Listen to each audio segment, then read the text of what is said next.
Muito boa tarde a todas e todos. É com grande satisfação que damos início ao nosso webinar sobre o Guia de Boas Práticas para a Gestão de Relações Trabalhistas na Cadeia da Cana-de-Açúcar. Hoje contamos também com a presença da Peterson Global, que, em parceria com o BidInvest, desenvolveu este Guia de Boas Práticas com o objetivo de orientar os usuários na mitigação de riscos relacionados às relações trabalhistas em toda a cadeia produtiva do setor sucroalcooleiro.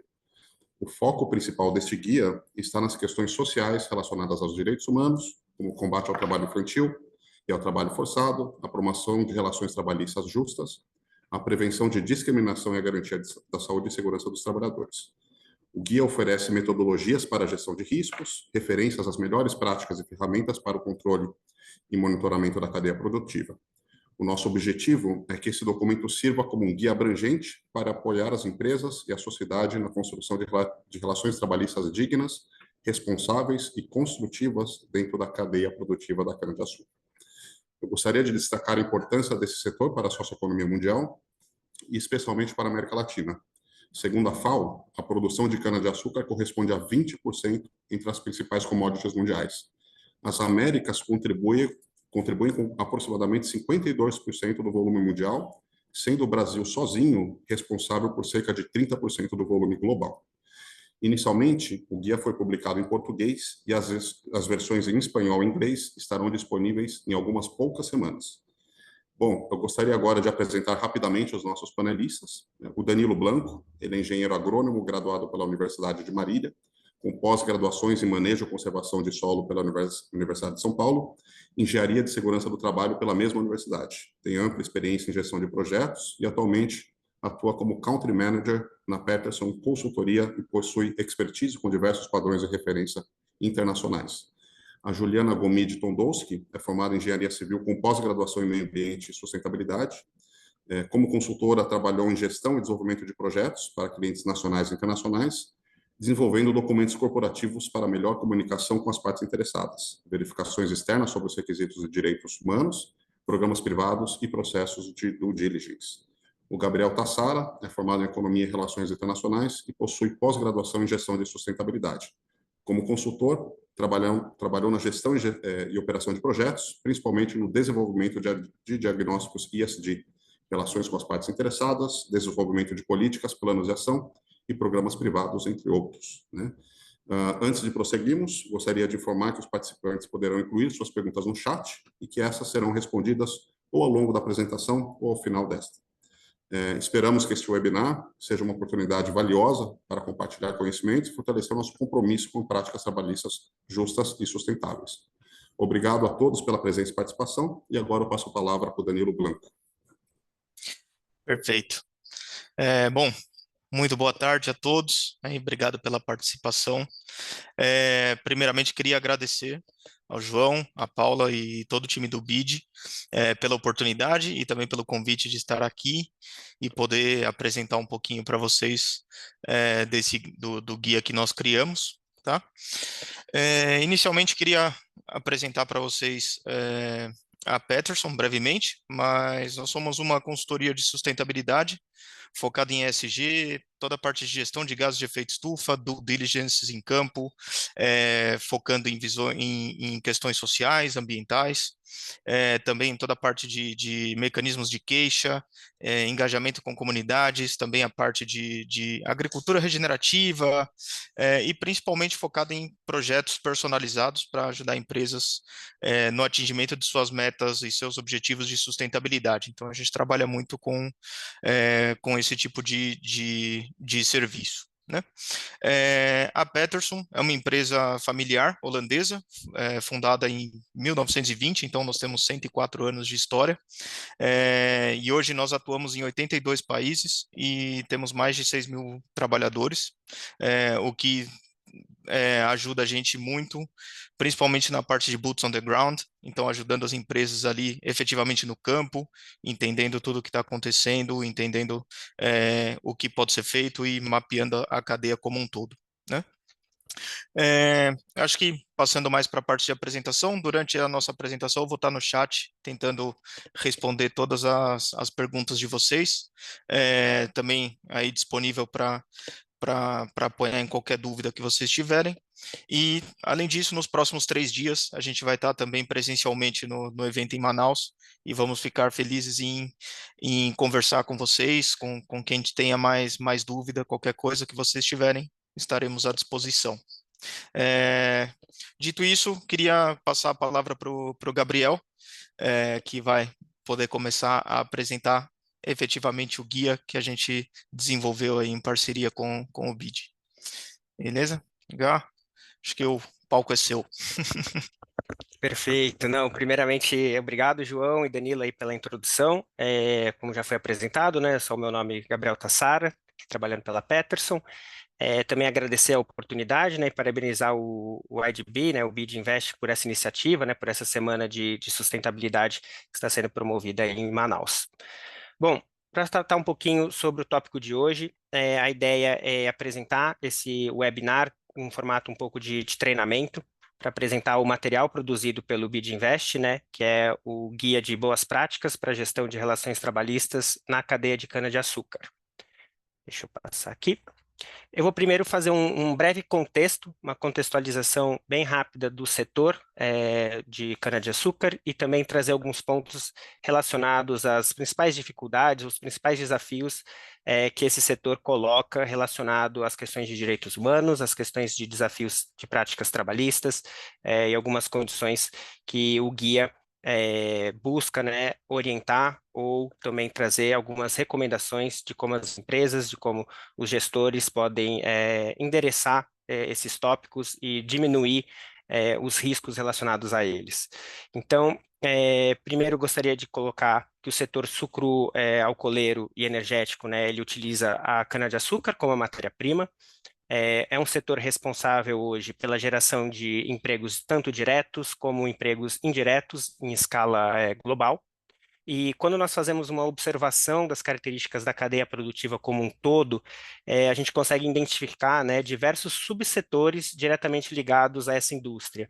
Então, a gente consegue ali elencar desde a produção rural, produção no campo mesmo e o cultivo da planta, passando pelos serviços das operações agrícolas, então utilização de maquinário, contratação de mão de obra para colheita, até o transporte e o processamento dos produtos advindos dessa matéria-prima, que aí seriam o açúcar, diversas variedades, o etanol e também outros subprodutos.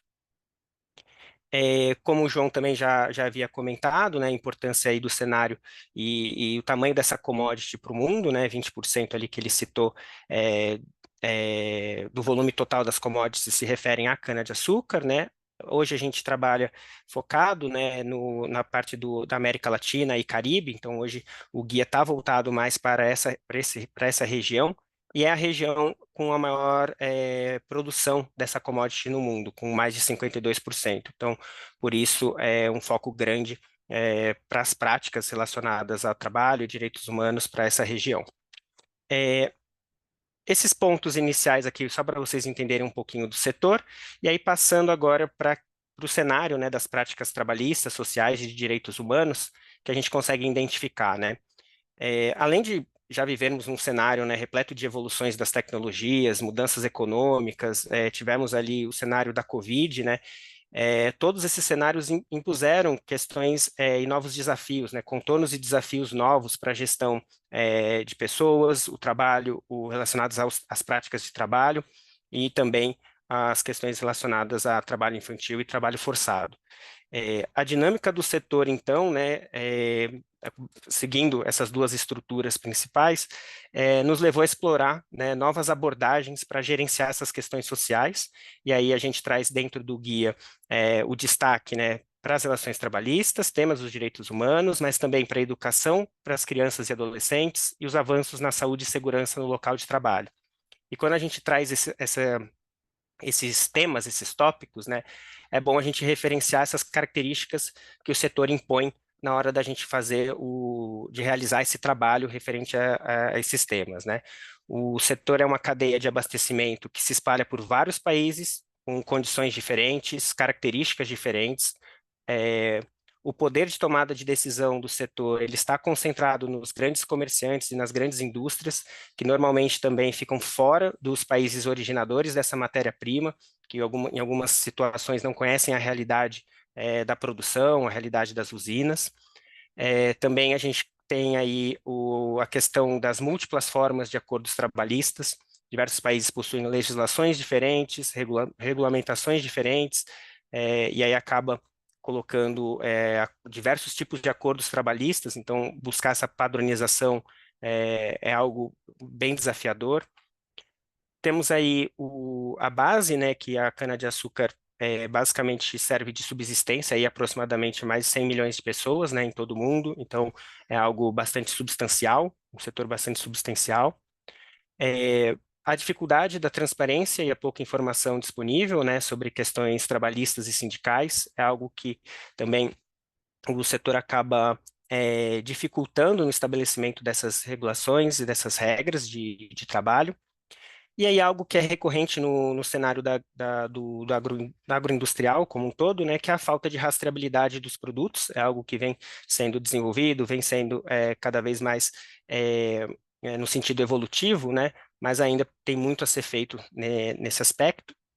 E a cana-de-açúcar é uma produção por safra, né? Então, existem a questão da mobilidade de trabalhadores e as práticas informais de contratação, que também apresentam outros desafios que nós englobamos aqui no guia para as tratativas referente à redução de riscos e melhorias dessas tratativas.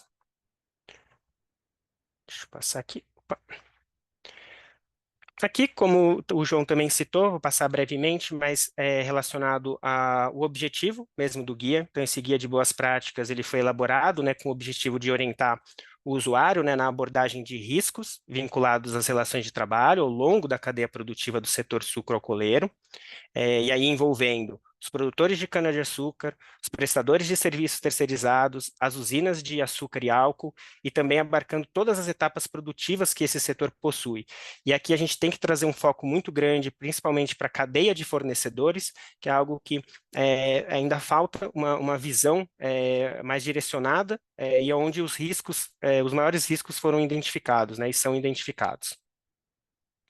O guia, na sua maneira, ele foi estruturado em duas sessões distintas. Então, a primeira parte é a parte metodológica, tá? Que aborda a gestão de riscos, trazendo orientações práticas e didáticas sobre a identificação e o processo de verificação de riscos, e também sugestões e recomendações de definições de medida de resposta. Então, é algo mais metodológico para ser aplicado e testado na realidade das empresas aqui.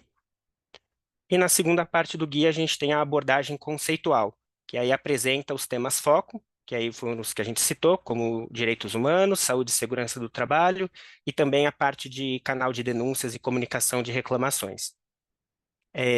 Essa segunda parte, né, conceitual, ela também traz uma contextualização prática de situações perigosas relacionadas a essas três temáticas, assim como também ela elucida, né, o que deve ser observado durante a verificação em campo, a verificação in loco, por parte do auditor, do verificador, do gestor, assim como também exemplifica, né, situações reais relacionadas aos temas abordados. Então, o que precisa ser examinado na parte de direitos humanos? O guia vai trazer diversos tópicos, então, trabalho infantil, trabalho forçado, e dentro desses tópicos, o guia também vai apresentar situações de risco, situações perigosas, e também recomendações e orientações para serem reduzidos os riscos relacionados a esses tópicos.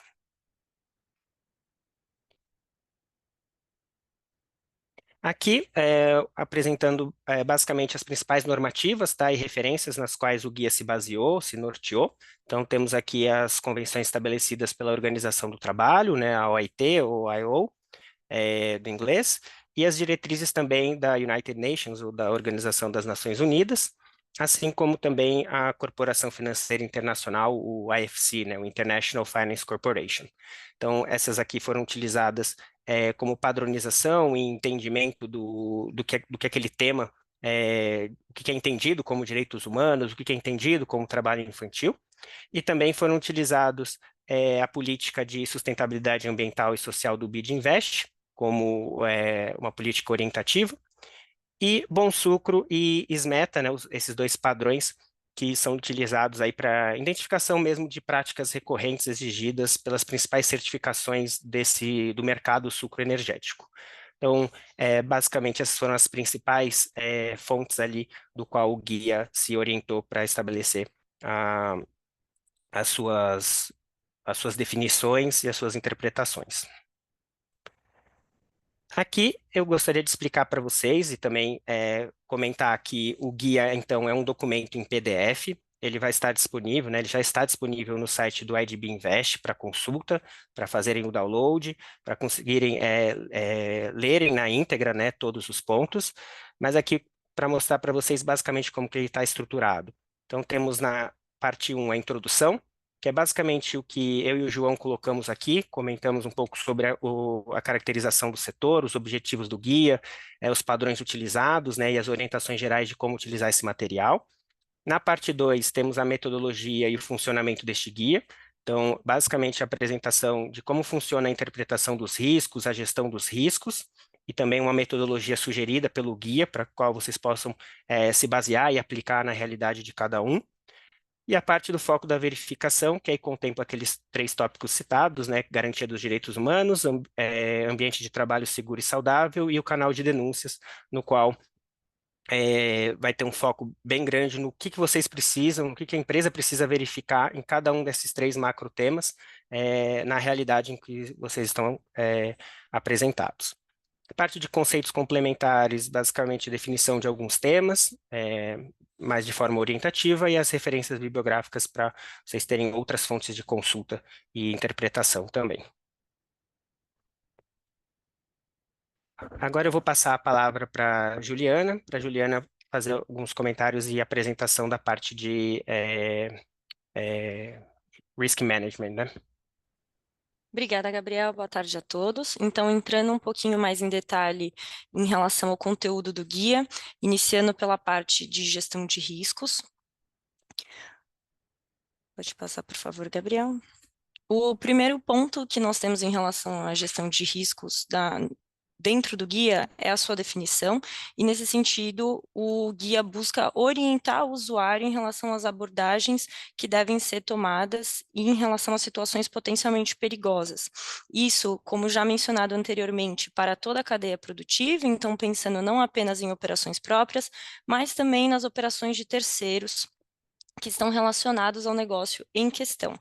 E nesse sentido, para a parte de gestão de risco, nós dividimos essa etapa em 2 atividades principais. A primeira é a identificação de situações perigosas, então esse é o primeiro passo desse processo, e em seguida, uma vez que se tem todas as atividades mapeadas, a identificação das situações que podem expor o funcionário, o trabalhador, a uma situação de risco potencial.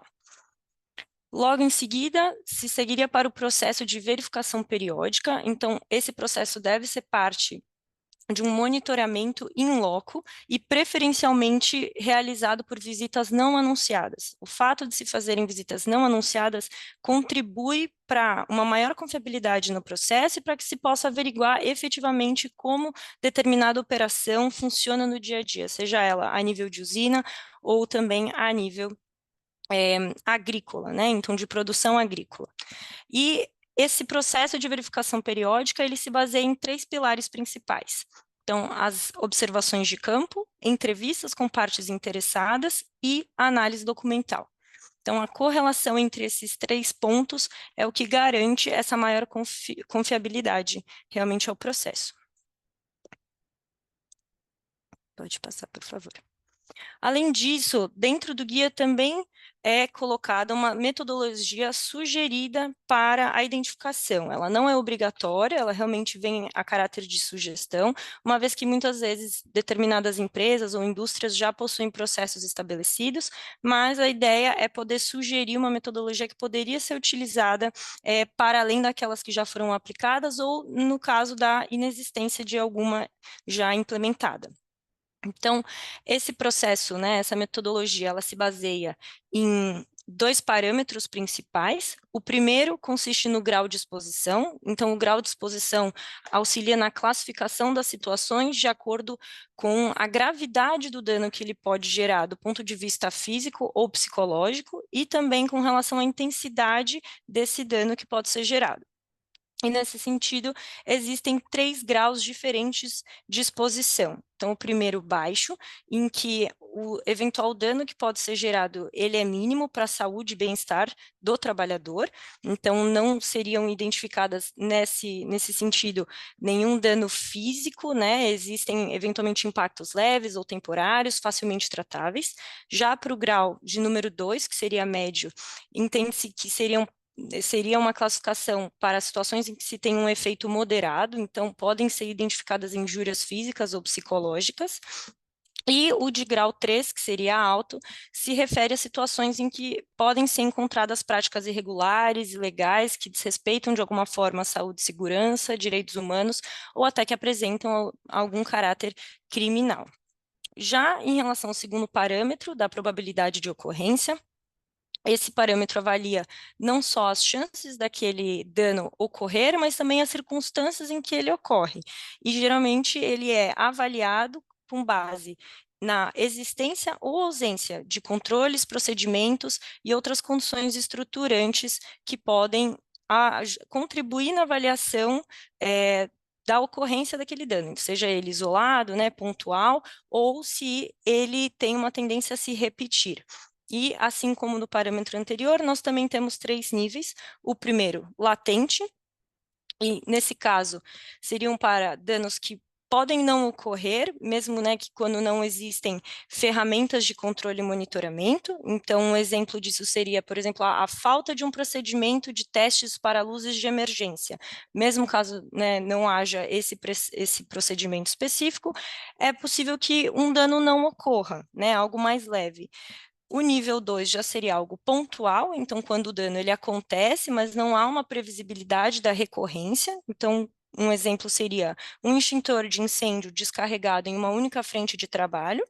E o nível 3, que seria o sistêmico, acontece e não existe algum tipo de controle para evitar que aquilo se repita. Então, por exemplo, 2 ou mais trabalhadores em uma mesma frente de trabalho sem o uso de EPI. As chances de ocorrência daquele incidente específico são maiores, eles podem se repetir caso não sejam estabelecidos os devidos controles.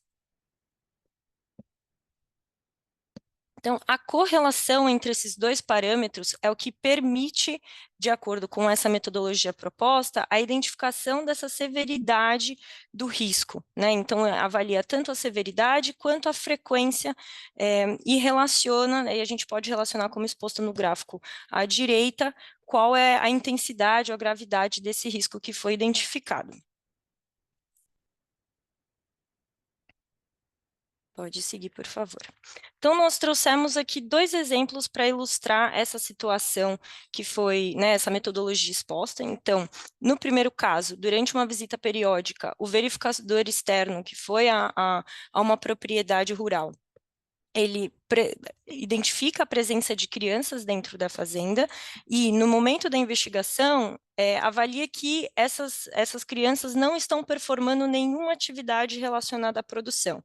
Além disso, pelo processo de entrevista, o proprietário informa que as crianças presentes ali na propriedade não exercem nenhum tipo de atividade e consegue, por meio de documentos, comprovar que essas crianças possuem uma frequência escolar adequada conforme necessário, né, recomendado para as crianças. Então, avaliando o grau de exposição pela presença, né, apenas pela presença das crianças naquele local, essa situação pode ser avaliada como um grau 3 em termos de grau de exposição, mas a probabilidade de ocorrência de algum tipo de irregularidade pode ser classificado como nível 1, que seria o latente, né, mesmo que não haja identificação de uma situação específica perigosa para essas crianças no momento da avaliação, ainda assim, pela gravidade, o grau de exposição se mantém 3.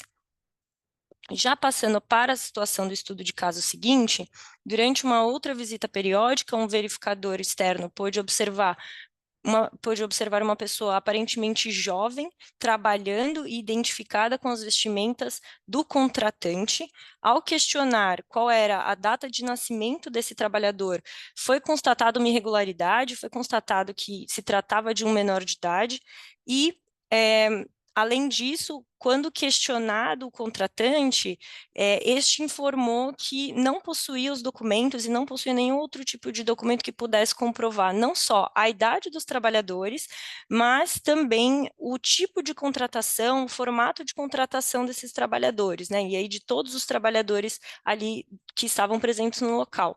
Então, pelo fato de não haver nenhum tipo de sistema, controle ou documentação que pudesse demonstrar a verificação tanto da idade, né, da maioridade ou menoridade de determinadas pessoas e até o formato da contratação desses empregados, o grau de exposição, assim como no caso anterior, seria 3, pela presença de menores na propriedade, mas a probabilidade de ocorrência agora passa a ser de nível 3, uma vez que não existem medidas de controle para evitar que essa situação se repita e uma vez que foi constatada a irregularidade.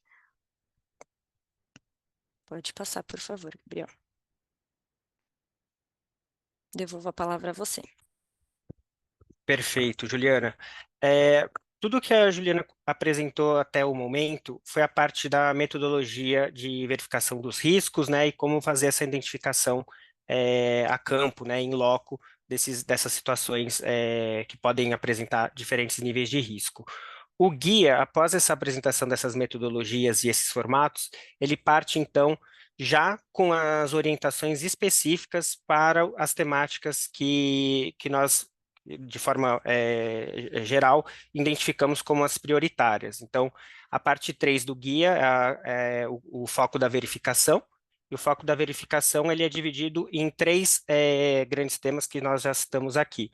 O primeiro deles é a garantia, né, dos direitos humanos, que envolve aqui a definição, né, que garantir o respeito dos direitos humanos requer uma série de práticas, né, e obrigações que envolvam todas as pessoas relacionadas com as operações e tarefas, né, e esse vai ser o primeiro foco de verificação que o guia vai apresentar. Mais adiante eu vou destrinchar esse tópico com diversos outros subtemas que estão envolvidos dentro da parte de direitos humanos.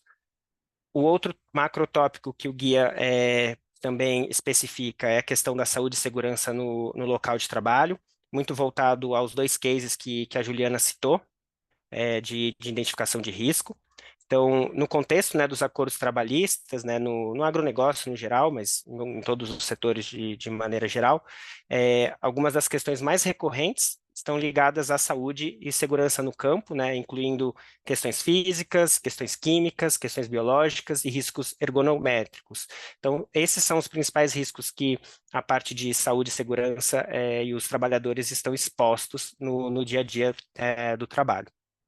E, por fim, a gente tem a parte de canal de comunicação, de reclamações, né, canal de denúncias, no qual, basicamente, todo o ambiente de trabalho, né, ele está exposto ou pode ocorrer situações de problemas de relacionamento interpessoal, tratamento inadequado dentro da dinâmica de trabalho, dentro da hierarquia de trabalho, o abuso de autoridade ou mesmo desrespeito à moral e às condições de trabalho. Então, a segunda etapa do guia é apresentar esses 3 macrotemas e também trazer, de forma sugestiva, os principais tópicos relacionados a eles. Aqui, para evidenciar para vocês, dentro da parte de garantia de direitos humanos, o guia expõe 4 tópicos fundamentais, que seriam a prevenção do trabalho infantil, prevenção do trabalho forçado e do tráfico de pessoas, as questões relacionadas às relações trabalhistas e também o tratamento justo. Então, cada um desses tópicos vão ser apresentadas as definições, as condições e orientações de prevenção de riscos e também exemplos de situações que vocês podem encontrar a campo, encontrar dentro da indústria e aí conseguirem fazer a identificação de quais seriam os estágios ali para a redução de riscos relacionados ao trabalhador, referente a esses 4 tópicos de garantia dos direitos humanos. Na parte de saúde e segurança do trabalho, aí são outros tópicos que o guia explora. Então, temos o alojamento, área de vivência, questão da água, tanto o consumo como o tratamento, questão dos trabalhadores, o equipamento de proteção pessoal e o equipamento de proteção coletiva, também o transporte dos trabalhadores, aí as questões relacionadas aos manejos de agrotóxicos, aditivos e produtos químicos de maneira geral, questão da ergonomia, também as questões relacionadas ao uso de maquinário, implementos e equipamentos, e os riscos relacionados à utilização desses materiais. Algo que também vem crescendo, né, nos últimos tempos, a questão da segurança dos dados, segurança de dados dos colaboradores, dos trabalhadores. E, por fim, as boas práticas relacionadas à saúde e à segurança ocupacional. Esses dois macro-itens, eles possuem sub-itens. Então, tanto de garantia de direitos humanos, vocês observaram aqui, possuem 4 subtópicos, e a parte de garantia ali de saúde e segurança do trabalho também possuem subtópicos. A parte de canal de denúncias, né, o canal de comunicação e mecanismos, ele não possui um subtópico, ele por si só já é um tópico único dentro do guia. Por isso aqui não foi apresentado os subtópicos deles. Aqui eu gostaria de explicar para vocês, então, quando vocês tiverem o guia em mãos, né, ele é estruturado da seguinte forma para todos os tópicos que eu citei no slide anterior. Então, sempre vai ter aqui em laranja, né, o título, apresentando o tópico. No caso deste exemplo, é a prevenção ao trabalho forçado e tráfico humano. O primeiro parágrafo, as primeiras apresentações ali, se referem à introdução do tema, no qual é apresentado uma breve descrição do assunto que vai ser abordado. Logo abaixo, a gente tem as considerações e padronização do que está sendo interpretado dentro desse tópico. Então, são alguns conceitos e definições internacionais sobre o tema e suas diferentes interpretações, até para a gente conseguir englobar as diferentes realidades. Então, por isso que a gente utilizou aquelas referências apresentadas no início. Na parte aqui do lado direito, neste caso, a gente tem as situações a serem avaliadas, e aí muito ligado ao que a Juliana apresentou, né, aqueles casos específicos. Aqui as situações avaliadas, elas apresentam estudos de caso com exemplos de vida real, com exemplos relativos a assuntos abordados, incluindo diferentes cenários de níveis de risco e também apresentados algumas recomendações para redução ou para mitigação dos riscos apresentados ligados a cada uma das situações e cada um dos tópicos do slide anterior. No fim, aqui na parte de orientações, né, que previnem situações de trabalho forçado, nós temos as diretrizes, né, para a prevenção. Então, aqui são introduzidos alguns mecanismos ou procedimentos que podem mitigar, reduzir ou prevenir o problema, né, a situação de risco abordado nessa sessão. Então, essa é a estrutura que vocês vão poder observar para todos os tópicos anteriores. Então, a gente tem ali 15 tópicos, cada um desses tópicos vão ter essa mesma estrutura, e aí vocês vão conseguir fazer a identificação de situações semelhantes, exemplos de situações na realidade e no dia a dia da gestão, da empresa, no contrato de um fornecedor, na tratativa de um fornecedor. Perfeito. Então, dando sequência na apresentação, nós trouxemos 2 exemplos de como esse foco de verificação está estruturado e quais seriam os requisitos a serem avaliados para 2 situações, né? Então, a primeira situação que nós trouxemos é de trabalho infantil.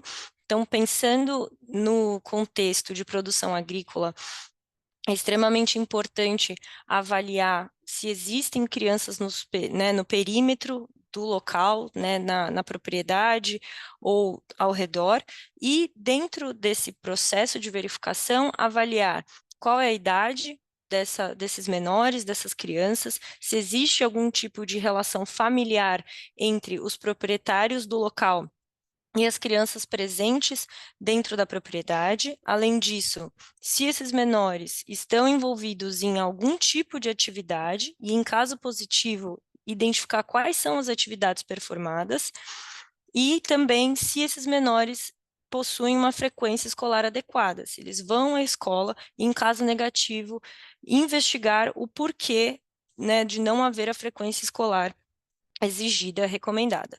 Então, nesse contexto, são expostas algumas orientações, como o Gabriel mencionou, e algo muito importante é que o guia recomenda avaliação tanto, né, da legislação local, como também de tratados e padrões internacionais, sempre recomendando que se siga aquele que for mais rigoroso, mais estrito em relação às recomendações, sempre pensando na proteção do trabalhador que está envolvido naquela atividade ou da criança, no caso, para este exemplo específico.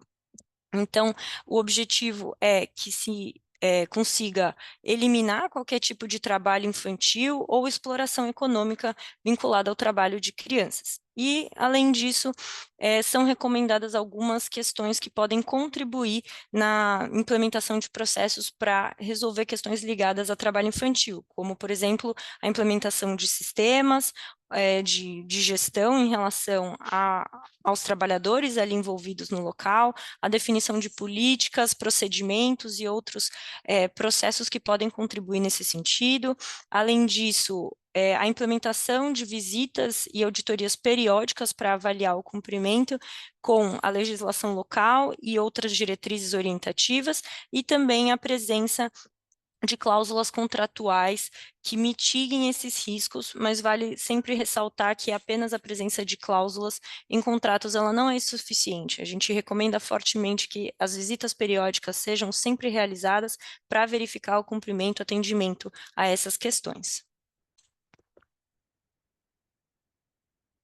E o segundo exemplo que nós trouxemos, já ligado à parte de saúde e segurança, seria referente às questões de acomodação. Então, o que deve ser verificado quando se analisa as questões de acomodação? Então, o primeiro ponto é entender se o contratante provê, né, oferece as devidas instalações, acomodações aos trabalhadores, inclusive para trabalhadores migrantes, e, em caso positivo, se, né, ela é fornecida, quais são as condições, e se essas condições atendem à legislação local para além das recomendações internacionais, mas caso não seja fornecido diretamente na propriedade, se esse contratante de alguma forma financia, né, ou contribui no financiamento do alojamento para esses trabalhadores, se a acomodação ela é fornecida como mencionado, onde está localizada, né, quais são as condições também em que se encontram essas acomodações. Além disso, se esse benefício ele se estende também para familiares desses trabalhadores, no caso de trabalhadores migrantes principalmente, e como boa prática em todos os casos, é importante também identificar os canais de comunicação dentro da empresa e como eventualmente é possível realizar denúncias em relação ou reclamações em relação a esse ponto. Além disso, o guia traz as recomendações internacionais relacionadas a banheiros e sanitários, né, a questão de chuveiros e como devem ser as condições sanitárias para que os trabalhadores tenham condições adequadas, e também em relação não só a essas questões ligadas à parte sanitária, mas também em relação a questões de cozinha, de refeitório, e como devem ser as questões de higiene para esse contexto específico. Então, no primeiro caso, é importante que hajam, né, os lugares devidos para a higienização, com água potável e limpa, o fornecimento de sabonete, de papel e de qualquer outra questão necessária em termos sanitários. E para o segundo ponto também, o fornecimento de água potável para ingestão, lugares suficientes para todos os trabalhadores se sentarem e poderem usufruir daquele espaço, além de utensílios individuais para todos eles, para além de outras questões que são exigidas. Então, nesse sentido, o guia traz o detalhamento, para além desse detalhamento de todos os pontos que devem ser avaliados, como o Gabriel comentou anteriormente, nós trazemos também alguns estudos de casos específicos em que podem ser averiguadas como essas situações foram avaliadas, pensando, né, não só naquela avaliação que leva em consideração a triangulação, mas também quais são as condições que principalmente a OIT e as outras referências internacionais adotam e que podem ser adotadas de forma comum, independente do local em que se esteja avaliando.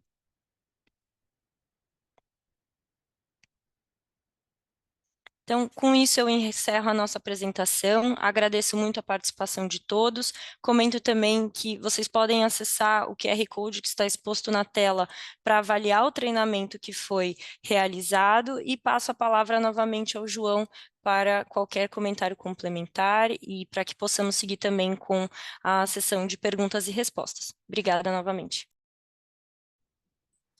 Muito obrigado, Juliana. Muito obrigado, Danilo, Gabriel. Acho que foi excelente, né? Estamos dentro do tempo. Eu acho que a gente tem aqui a oportunidade, né? Foram feitas algumas perguntas, talvez a gente até poder responder, né? Já que temos alguns minutinhos. Também queria aproveitar para convidá-los, né? A apresentarem mais perguntas, qualquer dúvida que tenham. A gente já disponibilizou, né? O link para o guia, né? Que já está em nossa página. E conforme eu comentei também anteriormente, em algumas poucas semanas a gente também disponibilizará, teremos disponível, né? As versões em espanhol e também em inglês, tá bom? A primeira pergunta é com relação à apresentação, né, se a gente pode compartilhar essa apresentação, com certeza, né, lembrando apenas que é uma apresentação breve, né, sobre o guia, mas para a gente conseguir ter um panorama geral de tudo que é apresentado, o conteúdo, né, do guia. Então, o mais interessante realmente é baixar o guia, ler com atenção. Acho que ele é bastante interessante e muito pé no chão também, né? Então, a gente trouxe fotos, exemplos, né, de observações feitas em campo, não só pela equipe do BDVES, mas também pela equipe da Peterson. Então, acho que é bastante interessante por justamente ele ter essa perspectiva de prática, né, real, de observações de campo, né? A segunda pergunta que a gente tem aqui, até acho que passo a palavra talvez para você, Danilo, né, ou para a Juliana, como vocês queiram dividir, é sobre como aplicar, né, como abordar a questão dos direitos humanos em países culturalmente tão diferentes, né, e com legislações tão diferentes também. Não, perfeito. Bom, posso começar e aí depois, Ju, se você quiser, o Gabriel também complementar. Mas, no geral, a gente sempre tenta buscar as legislações nacionais para que seja cumprido de acordo com o mínimo necessário dentro do país. Então, o guia ele tem uma diretriz geral de coisas que são efetivamente relevantes a serem verificadas dentro de um fornecedor ou dentro das operações no geral, né? Então, isso são diretrizes para que você possa trazer segurança para a operação como um todo, olhando principalmente para a parte de direitos humanos, né? As legislações nacionais são levadas em consideração para você poder demonstrar o cumprimento legal desse fornecedor dentro das operações, né? E aí, em casos onde há um gap ali, uma lacuna na legislação nacional, o que a gente buscou para se basear são os princípios da OIT, da Organização Internacional do Trabalho, que tem essas diretrizes ou o mínimo que se deveria cumprir, né, ali para estar dentro dessa normalidade ou desse cumprimento legal, né? Mas eu acho que basicamente é isso que a gente tem dentro disso, mas aí Ju, Gabriel, se vocês quiserem me complementar, fiquem à vontade. Perfeito, obrigada, Danilo. Acho que só repetindo um comentário também que nós fizemos durante a apresentação, e também que já foi relembrado pelo Danilo, a ideia é que sempre seja considerada entre legislações e diretrizes globais aquilo que for mais restrito para garantir uma maior proteção ao trabalhador. Então, essa é a nossa recomendação, sempre pensando em como esse profissional pode ser resguardado em caso de algum risco que seja identificado aí ao longo da cadeia. Perfeito. Vou passar mais uma pergunta, né? Se o guia conta com algum checklist para as observações de campo. Sim, nesse sentido, a ideia é publicar um anexo que vocês terão acesso e que seria exatamente um checklist de, né, quais são as perguntas que podem ser feitas, como isso pode ser avaliado no momento em que se está realizando esse processo de verificação a campo. Então, a ideia desse anexo é exatamente que vocês possam ter uma base de referência, mas que também possam incorporar, eventualmente, outros critérios, né, caso já seja aplicado algum tipo de checklist para esse tipo de verificação. Então, a gente acredita também que nesse mesmo tempo hábil que foi comunicado, né, para a publicação das versões traduzidas, nós teremos esse anexo com o checklist para que ele possa ser consultado. Perfeito, Juliana, obrigado. Outra pergunta: quais são as sanções hoje aplicadas que permitam catalisar a aplicação desse tipo de auditoria?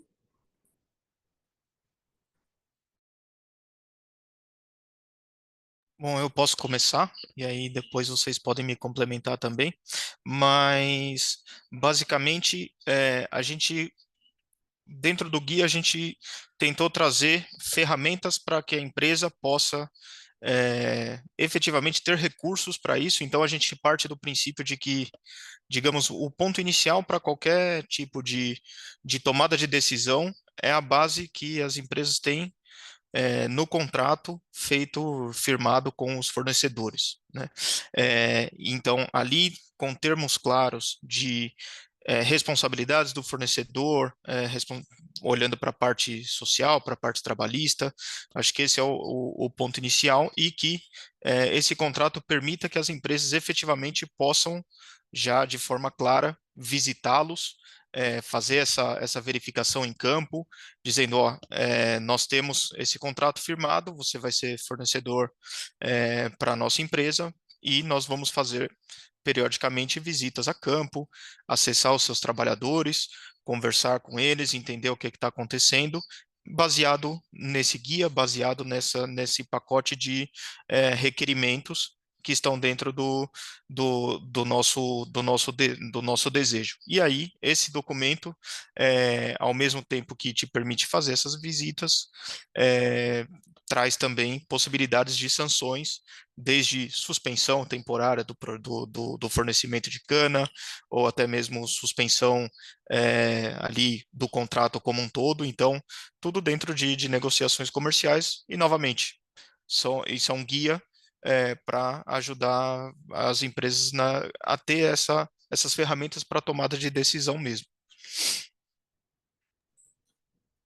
Obrigado, Danilo. Mais uma pergunta, um pouco mais específica: se existe um número recomendado de banheiros por número de trabalhadores?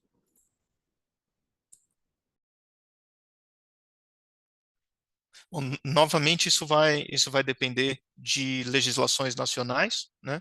Aqui, no caso do Brasil, a gente está falando de NR 31, que é focada na parte de trabalhadores rurais.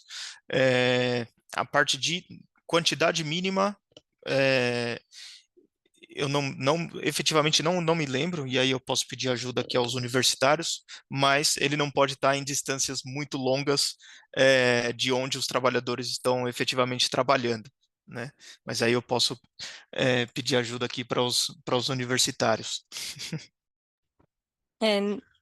Nesse sentido, nós usamos as orientações principalmente da OIT em relação à referência de banheiros.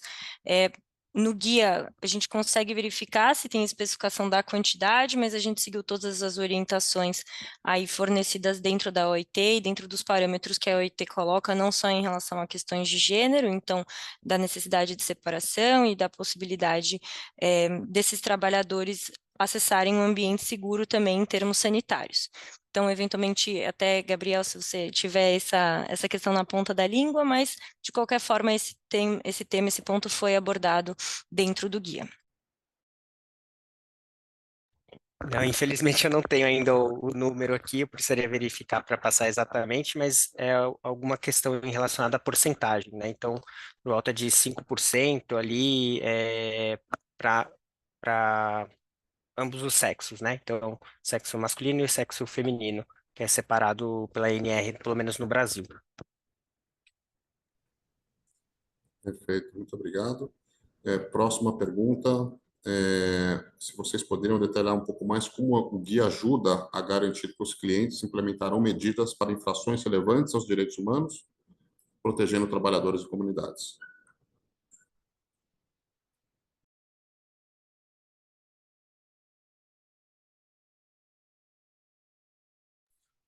Desculpa, João, você pode repetir a pergunta? Claro. É uma pergunta específica, né, de como o guia ajuda a garantir que os clientes implementarão medidas para infrações relevantes aos direitos humanos, protegendo trabalhadores e comunidades. Como que o guia ajuda, né, nessa implementação? Sim, bom, a ideia do guia agora sim, ficou mais claro, mas a ideia do guia é basicamente, acho que vai um pouco daquilo que eu falei antes, né, de fornecer essa ferramenta do que é efetivamente importante ser avaliado e que essas questões sejam tratadas já nas negociações iniciais, né, com as empresas, mas também olhando para o guia ajuda as empresas a efetivamente olharem para os requisitos mais relevantes dentro das questões sociais, né? Mirando a parte de redução de riscos reputacionais ou riscos na cadeia como um todo, né? E aí, com essa parte, digamos, pré-estabelecida em contratos ou qualquer coisa assim, você pode fazer essas verificações de forma periódica, olhando as empresas, olhando como vem o desenvolvimento, também utilizar isso para treinamento das empresas na sua cadeia, tentando conscientizar todos os fornecedores, né, dentro de um pacote mínimo, digamos, de requisitos ali, né? Então, acho que o guia vem para ajudar nisso, ajudar como ferramenta para efetivamente implementar essas práticas e efetivamente treinar as empresas na cadeia, né? Mas aí não sei, Ju, Gabriel, se vocês querem complementar um pouquinho. Não, e até aproveitar para complementar, Danilo, que o guia também traz práticas bem reais, né? Realidades e situações bem reais que realmente ocorrem no dia a dia ali, no funcionamento da relação com os fornecedores, na contratação desses fornecedores, no próprio dia a dia do trabalhador. Então, apresenta para as usinas, né, e para os gestores, enfim, exemplos que eles podem olhar através do guia, olhar como o guia fez a tratativa ou expôs aquela tratativa, e aí a usina pode replicar isso para a realidade que ela tem, ou o contratante pode aplicar isso para a realidade que ele tem com os seus fornecedores, e de uma forma, digamos, não simplificada, porque a gente não está tratando aqui de temas simples de gestão, são sempre temas delicados, mas o guia expõe isso de uma forma bem clara e transparente, e aí a gente espera que esse modelo de apresentação consiga ajudar, né, vocês na aplicação no dia a dia, em loco, dessas questões que podem ocorrer, podem surgir. Perfeito. Temos mais 3 perguntas. A primeira dela é com relação, no caso de violações aos direitos humanos dos trabalhadores, há diretrizes ou orientações para abordagens de reparação ou remediação relacionadas aos impactos já ocorridos? Achei bastante interessante essa pergunta. Perfeito. Sim, e a ideia é justamente olhando para a parte de severidade versus a probabilidade de ocorrência, né? E isso te traz dentro do guia, isso te traz diferentes maneiras diferentes maneiras, planos de ação, digamos, para o que você está identificando ali, né? E isso pode partir desde uma simples ação corretiva com um prazo determinado, uma ação corretiva imediata, uma suspensão temporária de fornecimento de cana, uma suspensão do fornecedor como um todo, e até mesmo em casos de violações de direitos humanos, efetivamente, até te trazer possibilidades de comunicar isso para as autoridades competentes e aí efetivamente fazer a denúncia, porque aí já trata um pouco de crime, né, não um pouco, mas totalmente de crime, e não, né, e então vai para uma outra esfera, digamos assim, né? Então, conforme com base nisso você consegue, a ideia do guia é poder ajudar em quando isso é um risco eminente aos direitos humanos, quando não é, quando é tratável, quando não é, efetivamente olhando para a parte de severidade e probabilidade. E aí, se os colegas quiserem complementar, fiquem.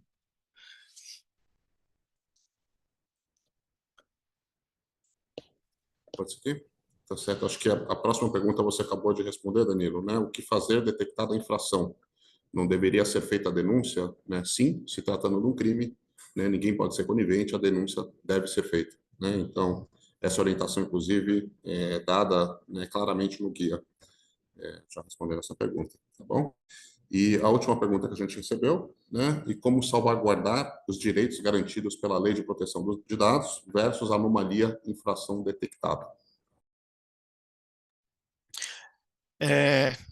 Bom, é uma ótima pergunta também, mas olhando para a parte de efetivamente o controle dos dados ali coletados, tudo isso também, a gente parte do princípio que isso é, é algo acordado no contrato entre as partes, entre o fornecedor e entre a empresa. Então, muita coisa a gente parte da premissa de que um contrato bem feito entre empresa e seus fornecedores digamos, a pedra fundamental ali para você conseguir estabelecer esse nível de controle dentro dos fornecedores, né? Então, a ideia é que tudo isso exista dentro do contrato, onde você tem a possibilidade de coletar essas informações em campo e armazenar isso, mas assim, de qualquer forma, dados pessoais de trabalhador não é o caso. Efetivamente ali durante a visita você saber se uma pessoa é maior de idade ou menor de idade, mas efetivamente coletar informações pessoais, esse tipo de coisa não é o objetivo da verificação, né? E aí, quando a gente fala novamente da parte mais de risco iminente a direitos humanos, crime, etc., isso já vai para uma esfera diferente, não necessariamente uma lei de proteção geral de dados, né? Então, é basicamente isso. Perfeito. Acho que para complementar só um último ponto em relação ao que o Danilo trouxe, dentro do guia, recomenda-se que todo esse processo de verificação externa periódico seja registrado formalmente, né, desde da identificação até a eventual constatação de uma irregularidade ou não e as medidas de respostas adotadas. E nesse sentido, no caso de identificação de alguma irregularidade que pode configurar um crime, por exemplo, nós recomendamos que até a comunicação para os órgãos competentes seja feito por meio da equipe jurídica da empresa, digamos, da usina. Então, caso seja uma tratativa em que a usina está, por exemplo, realizando uma verificação externa em um dos seus fornecedores, que isso possa ser comunicado para a empresa, que isso possa ser registrado, devidamente registrado, e então a equipe jurídica também se encarrega, né, não só de avaliar como isso foi acordado em contrato, como o Danilo mencionou, mas também de fazer as devidas comunicações para averiguar o caso, até porque já extrapola um pouco aquilo que poderia ser eventualmente resolvido apenas com boas práticas ali implementadas. Perfeito, Juliana e Danilo, muito obrigado, né? Temos apenas 2 minutos, então acho que conseguimos responder, né, todas as perguntas aqui no chat. Caso tenham perguntas adicionais, fique à vontade para encaminhar, mas a gente responde depois por escrito, por e-mail. Então, gostaria, né, de agradecer a todos pela participação. A gente espera que a apresentação tenha sido útil, né? E gostaríamos de lembrar também que as versões em espanhol e inglês do Guia de Boas Práticas estarão disponíveis em algumas poucas semanas. Já está em processo de tradução, né? A gente aproveita para deixar esse QR Code para que vocês possam avaliar a apresentação realizada. E a gente convida a todos a assistirem e participarem da próxima sessão, Sustentabilidade e Inovação, as chaves para o saneamento no Sul Global, em parceria com a Sabesp. Tá bom? Um grande abraço a todos e muito obrigado. Muito obrigado, pessoal. Até mais.